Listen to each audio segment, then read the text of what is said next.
Welcome back. Love that meeting in progress section. Look at Zach's big smile. What's up, Zach? What's up, bro? It's been too long. It's been like 2.5 months. I need like a monthly dose of Tristan in my life. I know. We need to see each other more often. And we've got Mark Rader, our co-host. How you doing, Mark? What's up? How you doing? And Zach, I know you don't know Mark, but Mark works with me out here in Malibu, LA, Ventura County. Love it. And he rocks it. And I get my weekly dose of Tristan. Weekly dose. Perfect. Then you almost got daily. Almost daily.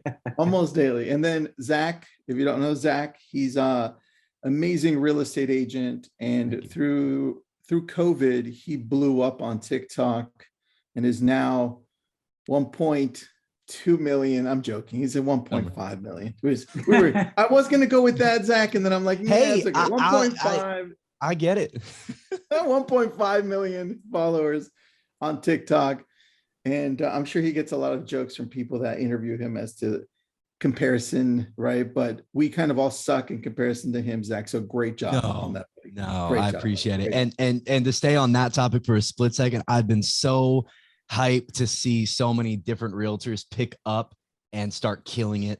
Not just TikTok, but in the short form social media world through COVID. I definitely feel like I was helping leading a charge, but I think now just there's so much talent coming out and it's just great to see. It is, man. It's really good. Let's start on that topic because we want to cover social media. We want to cover some paid ads, and then we're want to cover some strategy as far as what you're doing a little differently as we head into a more normal market, right? So let's start with social. What are you seeing? What are you seeing as far as lead generation?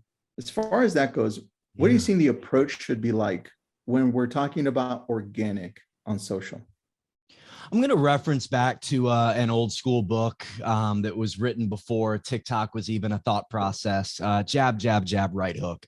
Book by Gary Vaynerchuk. The premise of the book still stands today. It talks a lot about platforms that maybe don't exist today. But the premise still remains the same. And I think even more so in a market like this of just information, value, entertainment, give value to the person, and then boom, the ask. That's what's been working very well for us. And we systemize that via retargeting. We show people the value bringing content, whether it be in the form of a market update or a listing video or some form of education on the market. And us could just be straight up entertainment, could be going into a dunk tank, regardless, and remarketing to those people, giving them the opportunity to sign up for things, giving them phone calls, data mining, door knocking, gifting, and really focusing on taking them offline, which has always been the goal. And I think now more than ever, those relationships are super vital. With social, when you're talking about the content, when you're talking about the jab, jab, jab, right hook, what are you doing as far as being able to connect with people? What's that value that you're giving? Because if anybody follows you, and if you don't, please follow him. Zach, what's your handle? At Zachary Loft. All right, at Zachary Loft. He tells the most amazing stories, by the way. Thank you, brother. Very, very engaging, very fun to listen to and educational. Dude, I found you through COVID. I was like, who is this guy? He's a very funny guy and he's cool to listen to.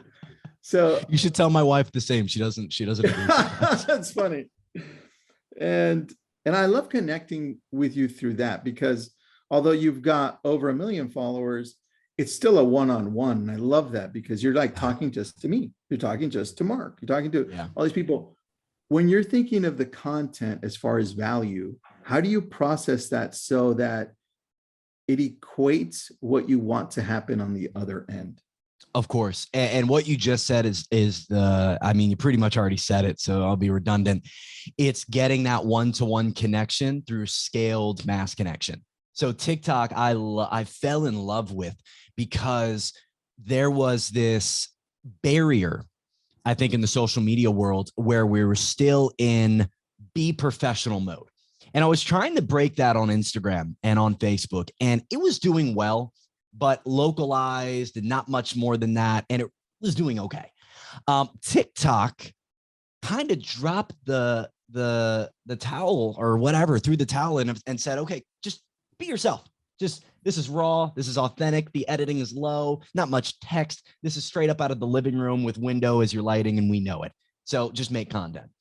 And that allowed for just anything.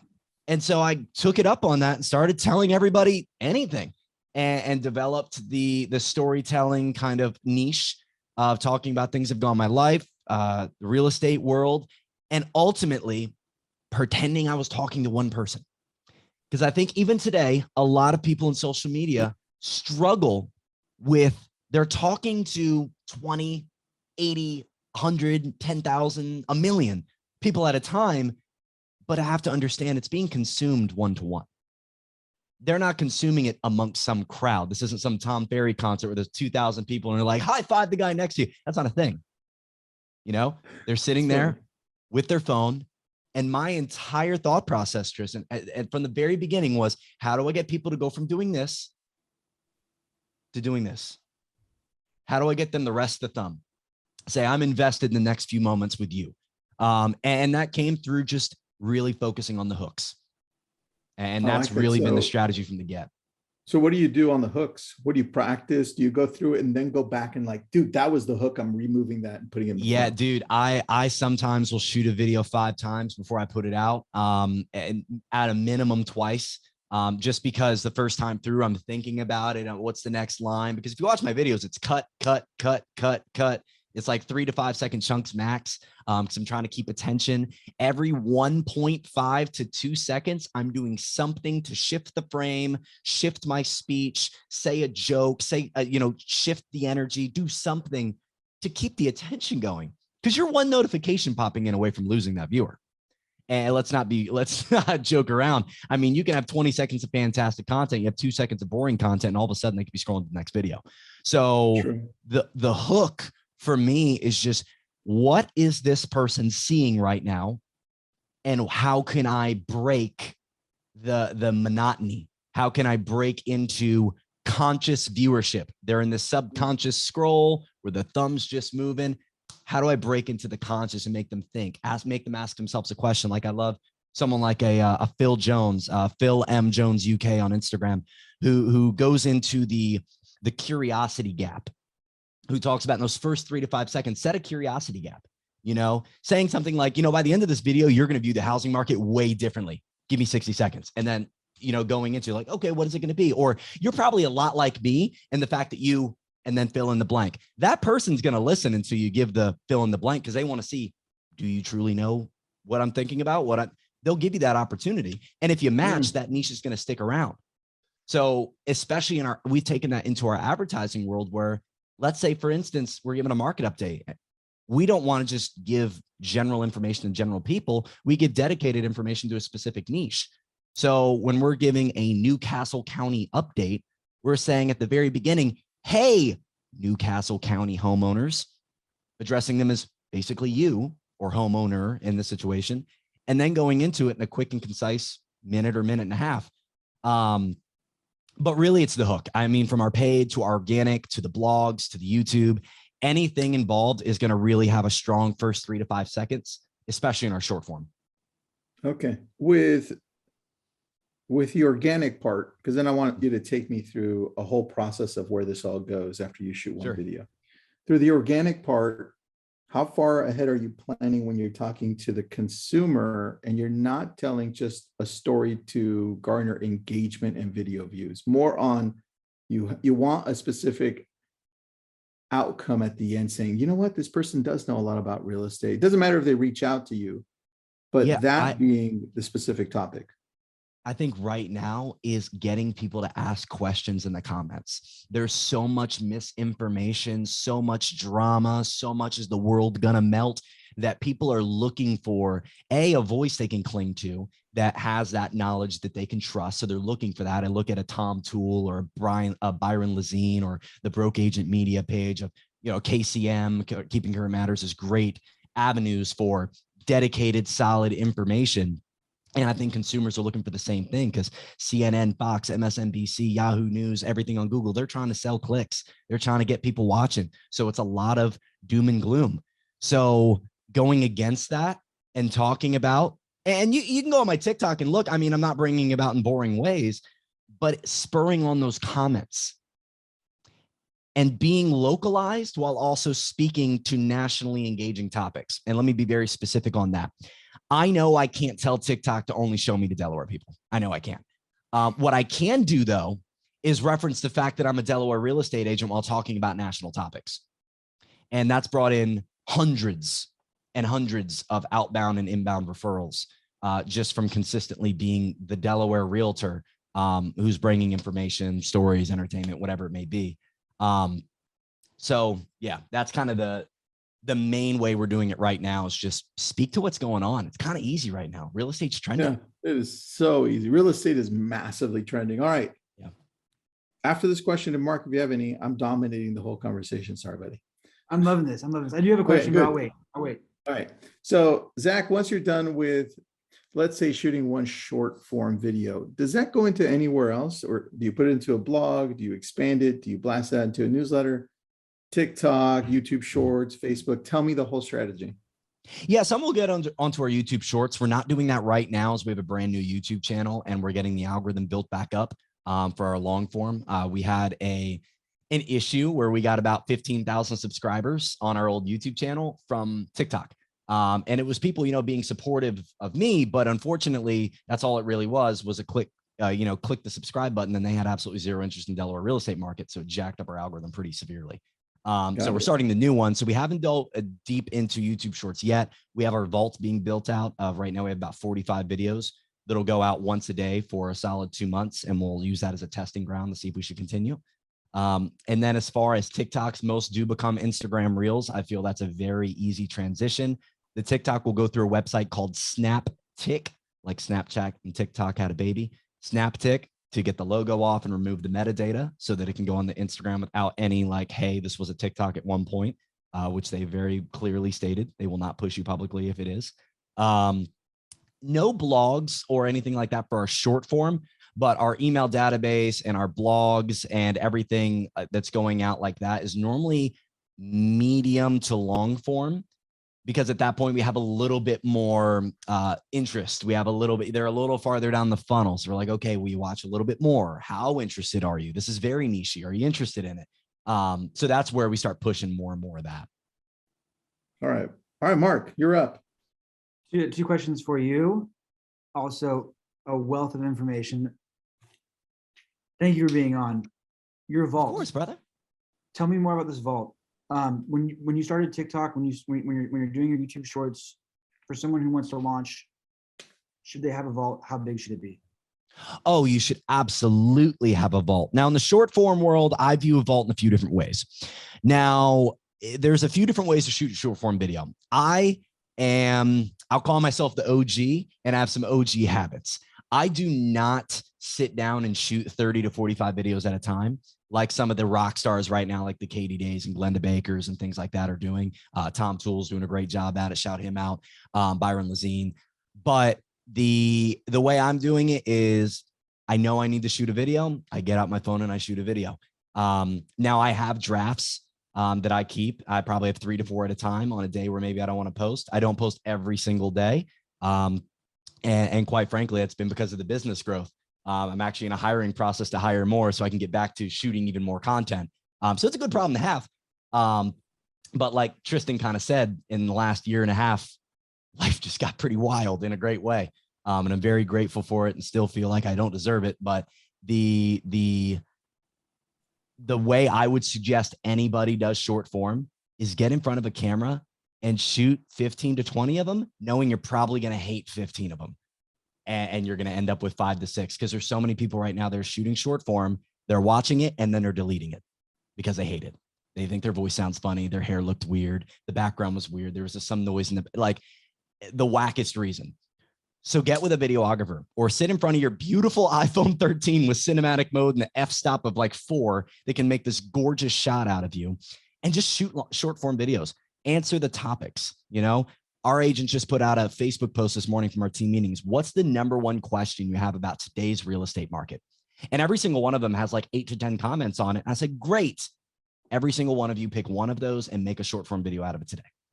That's a beautiful source of information right there. What's the market asking? And to kind of go into, should you have a vault? I think you should, especially in the long form world. You know, I have videos that I shot a month ago that'll get released this week, but that's with the leverage of having a videographer and a VA or two and an editor and all that. But for the agent who's sitting there with their phone, just start shooting, you know, get on Instagram stories, put out that 24-hour only content to start get you more acquainted to it. You know, start looking up hashtag realtor, hashtag real estate agent, hashtag, you know, housing market. Look what other people are doing. And start making content, because I can't tell you how many times people have been like, I made it, it sucked. Well, yeah, it was your first video. Scroll down the bottom of my page. Bet you have a similar opinion. Because you got to put in reps, man. No one wakes up and is born Steph Curry. Steph Curry's putting up 200 threes a day just for you to watch him go 8 and 12 and think this is the greatest shooter of all time. Well, he made 200 this morning. So that led to the 8. Like, oh, Zach, you've been viral like 30, 40 times. Yeah, I put out about 4,000 videos and about 8,000 drafts you'll never see in your life. So yeah, it's the behind the scenes. And that's where most people, in all regards, you know, they want the result, but then when the work gets put in front of them, they're like, there's better ways to do this. No, you just don't want to do the work. Yeah. That's funny, man.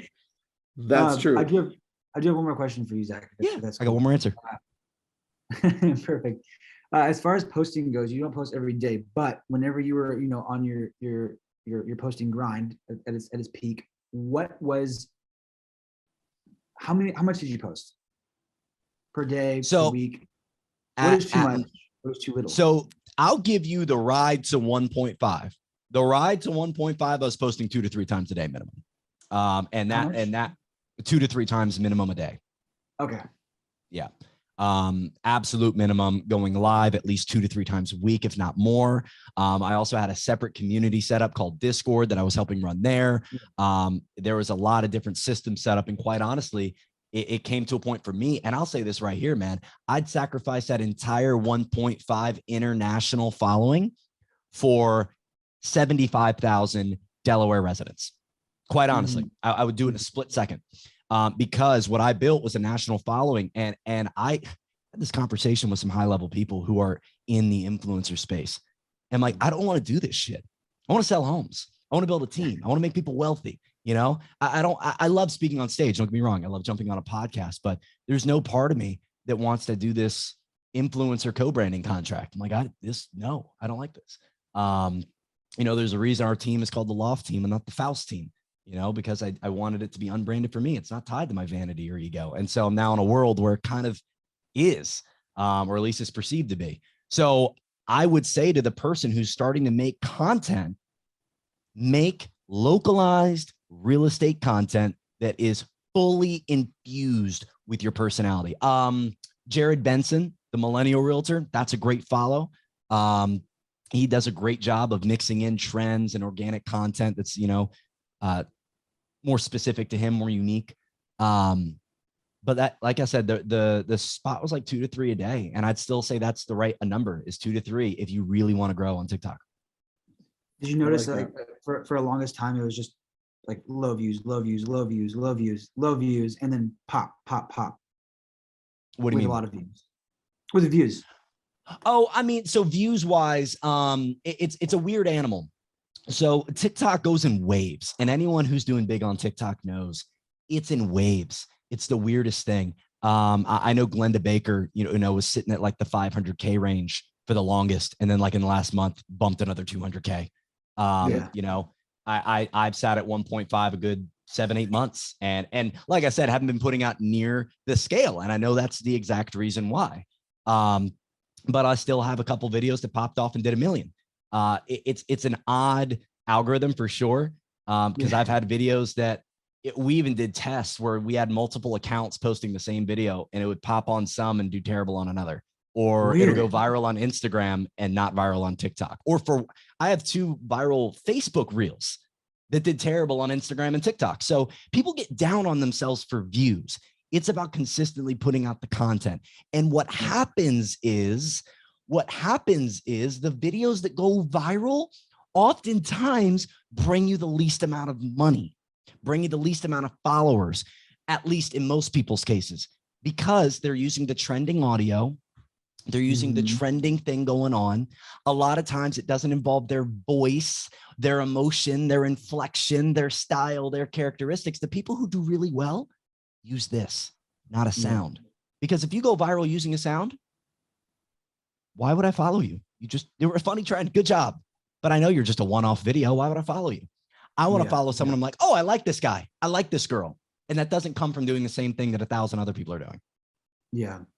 Looks like Jared asked the question, Zach, how often should I be posting videos on TikTok? Would you say 2 to 3 times a day? 2 to like 3 earlier? times, man, 2 to 3 times. And if you're really serious, go for 4. And maybe that does involve drafting, and putting together spending 2 days, one weekend where you just shoot 80 short form pieces of content. I mean, just go nuts, store it all and push it out. But seriously, there's a lot of growth and a lot of money to be had in growing on TikTok, because the other side of things, you already brought it up a little bit, is that TikTok can be a reel on Instagram. It can be a short on YouTube. Facebook has reels. Pinterest has a short form video format. There's so many places that video can go, not to mention stories. So it's one of my favorite pieces of content because it has so many different implications. Or How about places. that, dude? On this topic, shifting more to the paid version of this, Sure. because we've been running Google PPC for years, right? It was a different name then, but a lot of our success comes from running ads and targeting the right people and then converting those.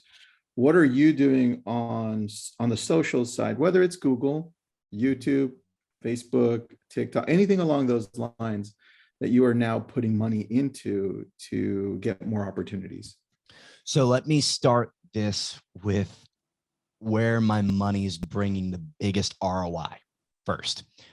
Before I get into talking about putting money behind content, I need you to look yourself, and I'm not talking to you, Tristan, because I know you could look yourself in the mirror and do this. I need you to look yourself in the mirror and tell yourself you're giving your absolute all on organic content.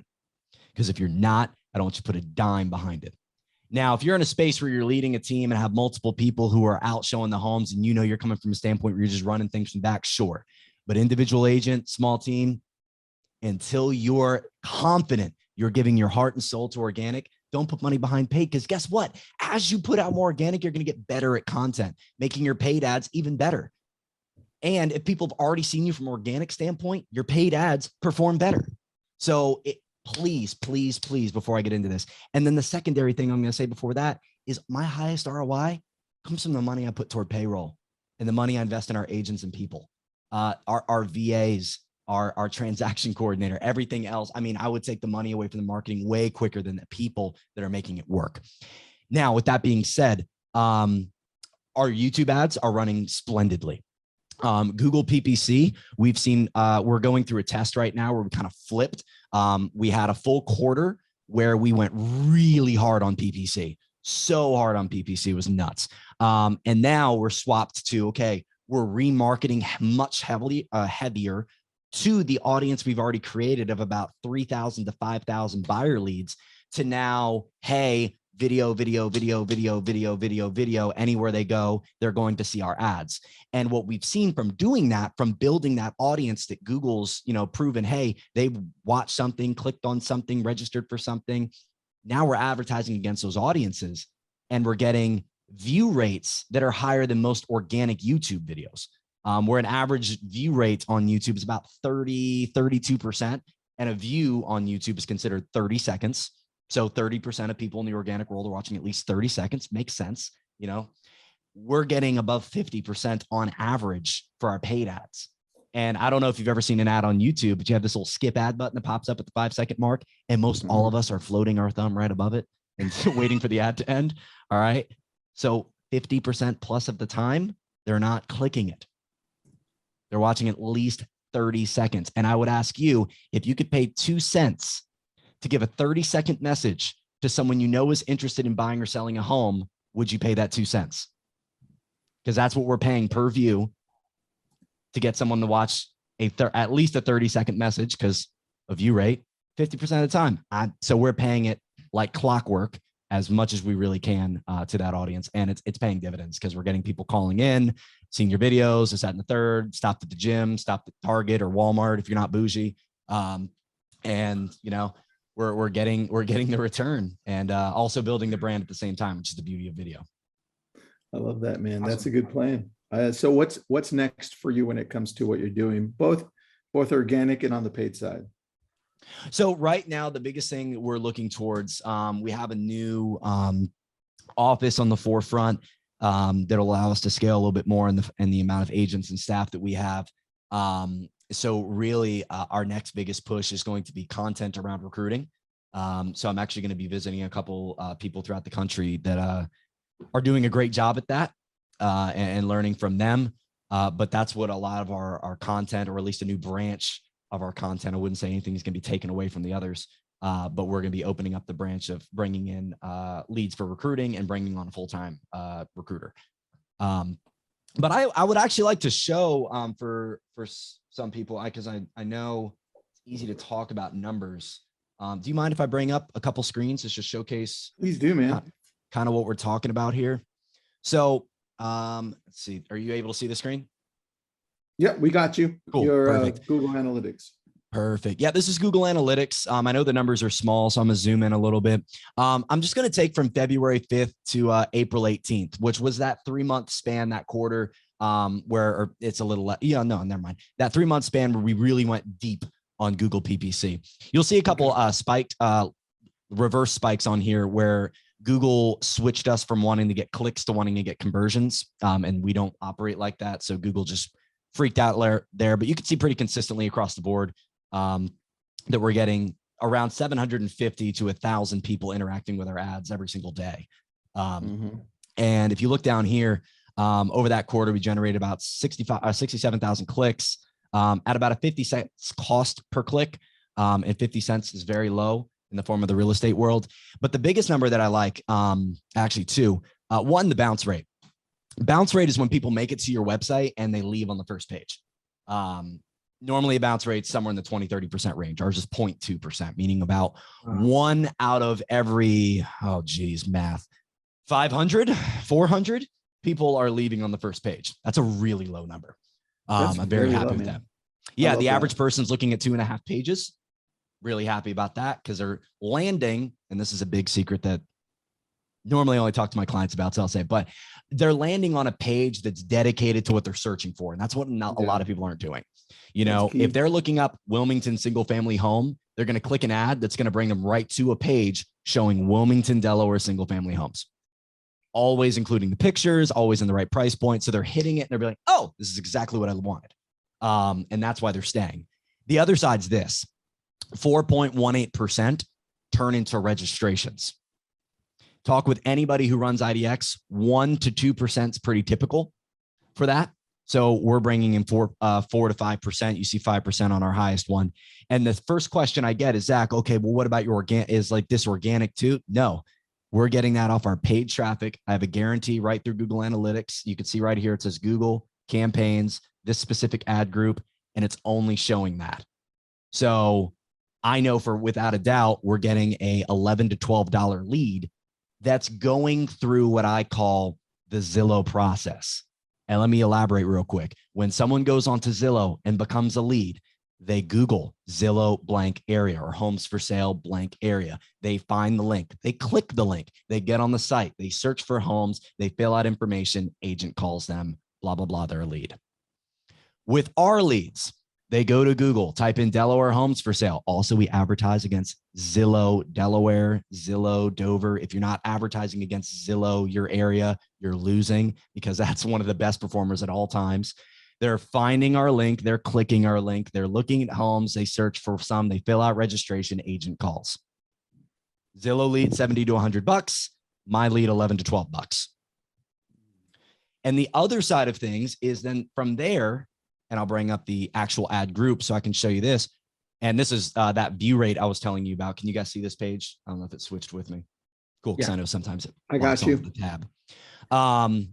I have this set for all of last month and then what we have so far of June.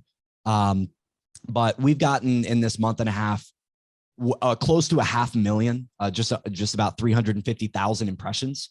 And an impression is someone viewing it. So of our state that only has just under 1 million people, we've had 1/3 of the state see our ads. Dude, that's pretty sick.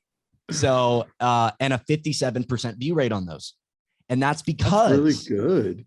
And that's because of this. We've built a large audience of people who've interacted with our ads, been on our website, and we're remarketing to them in an effective way that when they're seeing these housing market updates or whatever it is, these are actually about to be running now. They're just going through some ass right now. I'll bring up yeah, it's gonna be too much in the small screen. I'll just show the big numbers.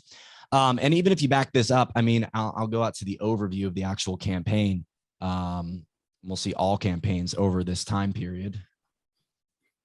I'll actually run it all the way back to, let's see.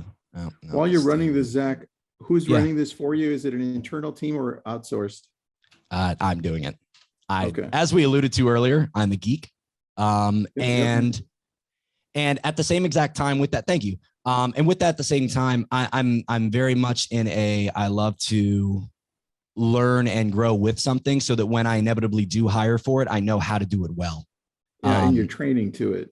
Exactly. So now I'll know, okay, cool, this is the right answer. But you could see, and this is kind of why I wanted to bring up this graph, we're constantly testing and changing and shifting. You can see all these spikes moving up and down and up and down. And that's because we're constantly shifting and trying new things to see how we can adjust. You know, right now, as you see at this very end, I don't know if you can see this shift, but that's that shift that we made toward video instead of PPC. Yeah. Where you can see the impression line is now much farther up than the click line. And I don't know if that makes sense to a lot of people, but basically we took all these clicks that we've been getting for months and months and months. And now, boom, we're showing them the videos and they're getting high view rates. That's really where the money is, man. Yeah, it's in remarketing. So good. It's in the remarketing. Appreciate it. I'm sure you could probably teach another second half to this. I'm gonna have to bring you back, man. And I just hit up Dan Corkle. He's the CEO of Follow Up Boss. I'm like, dude, I forgot to tell you that Zach would be a great speaker for the Follow Up Boss event. So, oh, dude, get me there. I would love to. We're having the big event in Las Vegas, November 9th, 10th, 11th. It's in my schedule now. Now I have to. There you go. I just hit him up. I love it. Zach, you rock, dude. You know what? You're one of the nicest guys that we get to talk to. So we appreciate that. Man, it means a ton. Any other questions or anything I can tackle while we're here? A wealth of information, a vault of information. A vault of information, Zach. Dude, I'm sure there are a ton of questions, but let's leave that for part 2 and also for when you show up live and in person. Live and in person. And I also want to state all of these leads, every single one is running through Follow Up Boss. They're running through the action plans and automations. They're set up for their specific sources to get specific emails from the source. They're getting texted, emailed, or hit up by an ISA within the first 3 to 5 minutes every single time. And they're really being nurtured in that CRM. Zach, have you talked to Brian Curtis or Jeff at Osiris? No. Because they could probably set up an even smoother process for you through Zapier, so that whatever is happening on this side, it's even more automated. I'll connect you guys. So actually I use Active Campaign. So basically anytime somebody signs up via our website, because we also advertise all this stuff against our database, whenever someone enters our database, and this is a benefit to our agents, say they have a 500 person database that they're transferring over from their wherever they were. Once that database enters our Follow Up Boss account, those 500 people begin seeing our ads. They begin getting our emails, they begin seeing the YouTubes, and now we're basically doing the automated nurturing for them. So, and that's through Active Campaign, which is running it through Zapier. But I would love to talk with them because I'm always looking at how to optimize the lead flow. All right. I just connected you guys by text. You're the man. All right, guys. Thank you so much for joining us, Mark. Absolutely. Bro. Appreciate you. And everybody follow Zach. We already put up his handle again. Let me see if I can grab it from the top before we let you go. Yeah. And any questions or thoughts, I see there's a few in here. Please just hit me up on Instagram. That's that TikTok, Instagram, same handle. Love to connect with you. Love to answer any questions. And there you go, everybody. Thanks, Zach. We love you, bro. Thanks, Zach. Love you, bro. Appreciate you.